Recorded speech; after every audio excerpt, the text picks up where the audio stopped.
blood creeping up from the heathens. Got will, got fight, got pride, got reason. If they wanna go eat, then you know I'm gon' feed them. If you're coming for me, hope you're ready for a demon. I got eyes in the back of my head, I'm seeing. Take me for granted and you know I'm leaving. I'ma take what's mine. That's right, guys. Today we are going to be looking at and going more in depth into probably the king of the battle rifles. Now, this is the FN FAL, or technically a DS Arms SA58, and I've owned it for a few months now, and I was thinking about making a really cool video on this gun because it fascinates me. This rifle not only strikes a lot of cool factor for me, which we'll get into later, but this rifle, as I began to do more research into the FN FAL, is probably one of the most battle-proven battle rifles out there in the world. This thing, from the time that it was invented, immediately saw service in conflicts such as the Vietnam War, used limitedly by SOG, of course, by the Australians and other forces, and we even still see this rifle being utilized in modern conflicts such as the war in Ukraine, and it's been used in just about every conflict from Vietnam to present day. This thing has seen a ton of fighting, a ton of war, and of course it is known very well for things like the Falkland Island conflicts. It's known well for the Rhodesian Bush Wars, and like I said, it's seen a ton of different conflicts. Right, wrong, or indifferent, the FN FAL is a very well proven, very battle proven rifle, and that is what motivated me to initially begin my kind of just research into and just honestly almost kind of fangirling over this gun, because it's very well proven. It is a very strong performing rifle, and hopefully you guys can see in a little bit of this shooting kind of footage that the gun honestly performs very well. And most importantly, I think the reason why the FN FAL has been so proven and so desirable and used in conflict is because of its versatility and its controllability. This is not a lightweight platform, but it is a very well proven platform in the fact that it's going to work and function in a broad variety of temperatures, in a broad variety of conditions, weather, all kinds of things. This rifle just performs very well. And like I said, going back to the versatility, while this rifle isn't necessarily the most accurate 308 or 7.62 NATO platform, this rifle certainly can get hit out to hundreds of yards, hundreds of meters, and still deliver a very accurate and very deadly pill downrange. So that is, I think, some of the biggest reasons why the FN FAL has been chosen in a number of conflicts. Of course, too, accessibility has been another portion of this. A lot of the usage of the FN FAL. Alright guys, so as you can see, we didn't do the best job here. I didn't do the best job. A little bit more than about half, a little less than half went to the C zone, but 5 out of however many rounds that was, I'll count it up later, went into the A zone. So still mostly A zone hits. Definitely is a little bit more difficult, especially doing this not on a flat range, just out in the middle of Alaska. Certainly does make this a little bit more difficult, but we're gonna cross through all these guys so we know for next time what's already been hit. But yeah, overall, as far as my accuracy goes, not my favorite, but as far as the rifle goes, it's definitely performing fine. The ejection pattern isn't super strong, but I think that for the most part I have the gas system dialed in pretty well on this guy. And certainly using the LPVO, I honestly should have started to use it a little bit more magnified a little bit earlier for quite a few of the initial kind of like shots. I think a few of the initial groups I was just using at 1x, which certainly 1x does work, but certainly backing it or dialing it into about 2x should be a little bit better magnification. But yeah, as far as rifle goes, it's absolutely outperforming me right now, but pretty dang fantastic, and the rig is definitely working well. So those are some of the biggest reasons why I think the FN FAL has been chosen. Once again, the effectiveness of the firearm is definitely there.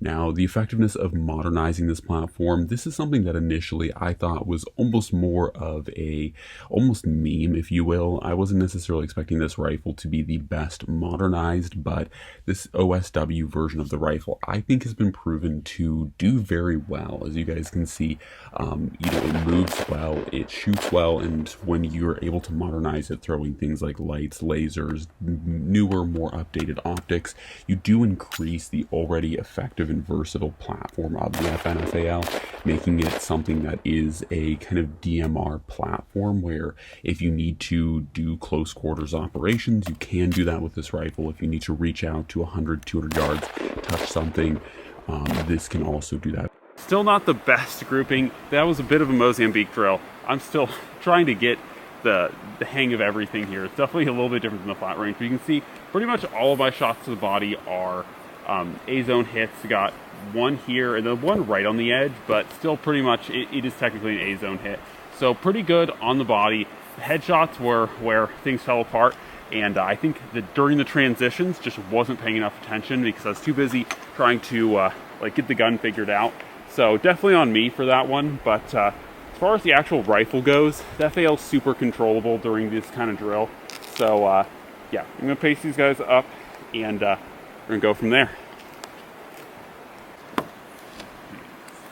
Very well, and that's essentially how I have mine set up, is to really take advantage of the versatility of this rifle, this platform, and also the caliber that it's in, because once again, 7.62 NATO is a very strong performing caliber. It's definitely not the lightest to carry around, but in its 20 and 30 round magazines, it gives you a lot of firepower very easily and very readily, as you can see here, and it can still get some decent hits.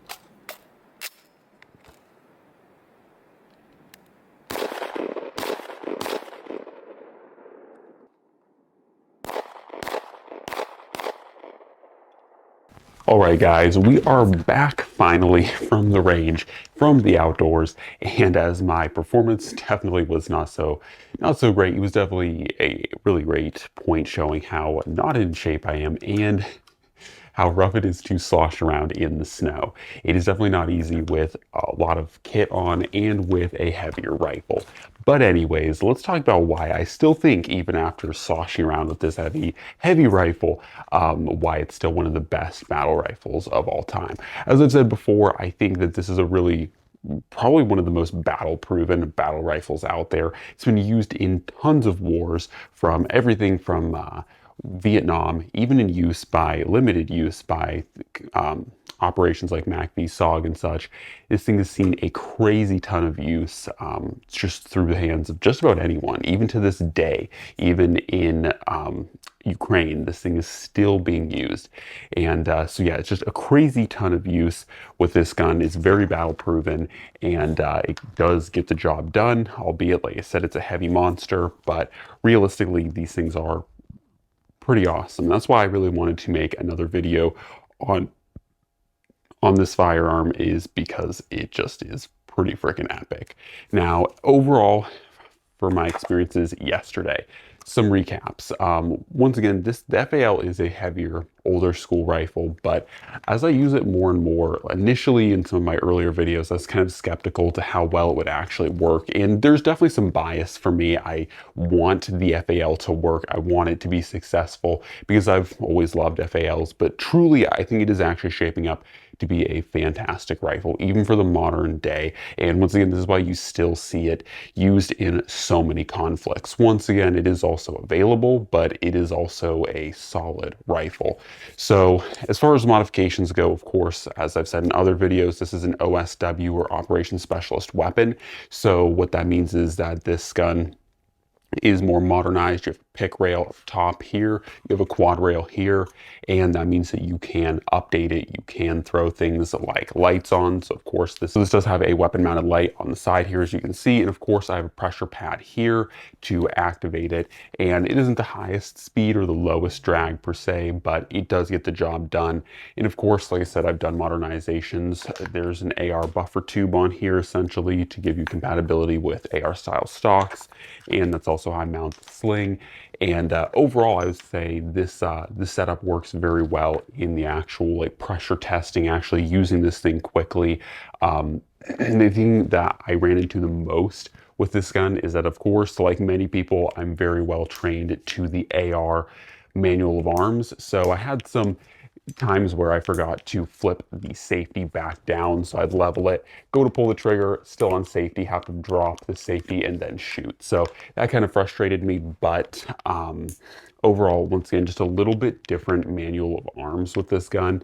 And of course, you have a manual charging handle that I used a handful of times. So a little bit different with this guy, but overall, I would say the overall use of this gun was not bad at all, and it definitely got the job done. Certainly, I think with a little bit more practice and experience, could make this thing run super, super well.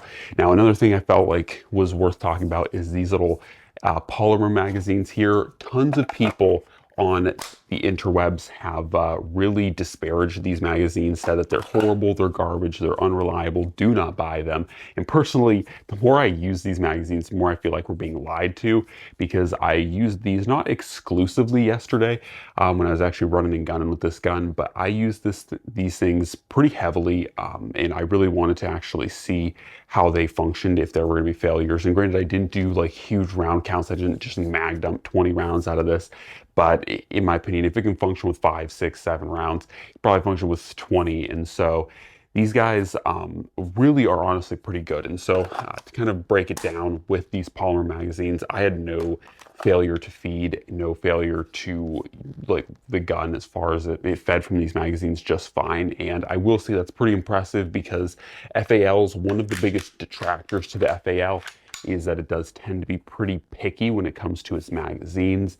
If you have the wrong magazines, they can kind of bind up and be problematic. And I've actually had to get rid of some metal magazines for my FAL because it consistently would not work with those magazines. So a little bit unfortunate there, but these polymer magazines seem to work just fine. About the only issue I've had is that the initial break-in with these things, they are a little bit hard to seat and get them to click. So you guys can probably hear how this clicks in there.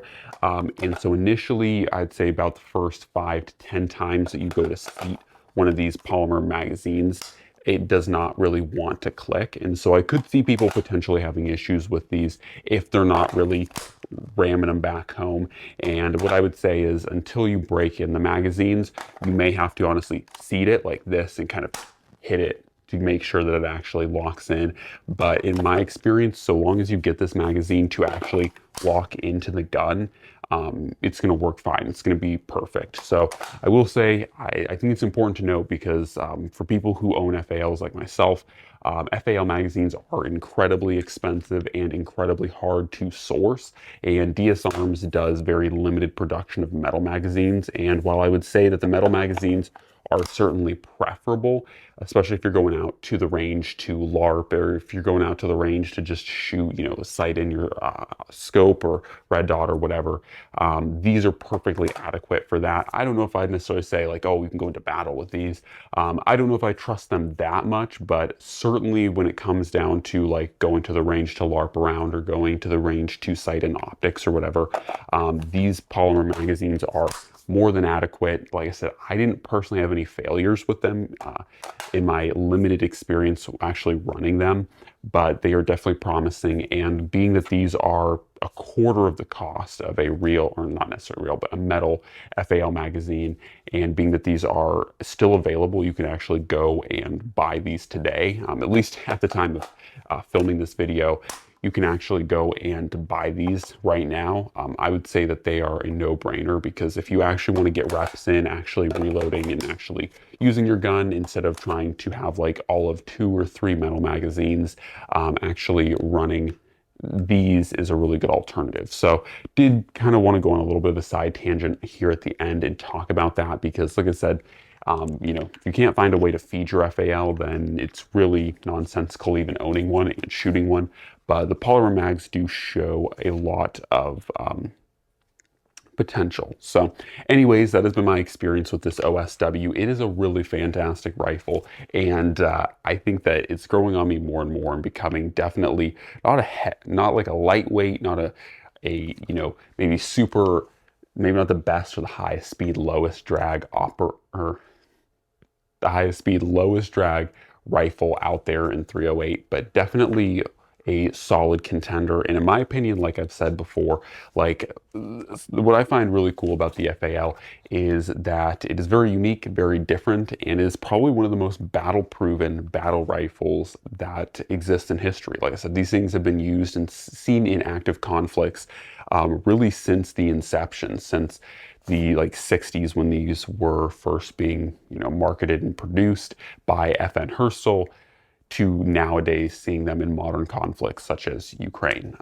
So these things definitely have seen that. And like I've said in previous parts of this video, I think what's most impressive about these rifles is that realistically, these have been used just about everywhere on the planet.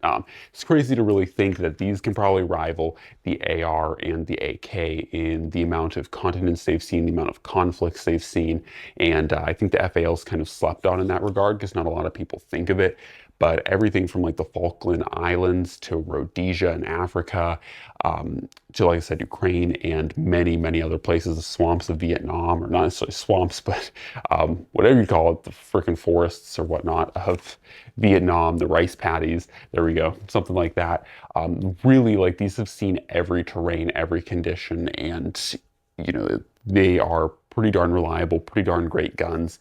And yeah, there's not too much more I can really say about it, but I would highly recommend, if you haven't already checked out an FAL, they're not the easiest guns to find, they're not the easiest to come by here stateside, but if you do get the opportunity to pick up an FAL, at least understand that these are some of the most battle-proven battle rifles out there. A lot of people, like I said, nowadays like to focus on things like the SCAR H or SCAR 17. A lot of people like to focus on the AR-10s, and of course nowadays the SIG Spear in 308 and potentially 6.8 as well. But this gun has a huge track record, much longer than even the AR-10, and it's probably been used in more conflicts and in more continents than the AR-10 ever has. So pretty impressive stuff, and it gets the job done. Maybe not the most accurate, maybe not the most precise gun ever created, especially with its tilt lock breech. But it does get the job done and can still get some pretty good accuracy if you really do need it. So anyways, guys, that has been the FAL breakdown and why I think that this is probably the best battle rifle to have ever existed. I mean, history has kind of taught us that, and the gun holds up. It does pretty good. So anyways, guys, hopefully you enjoyed this video. Hopefully this breakdown made sense.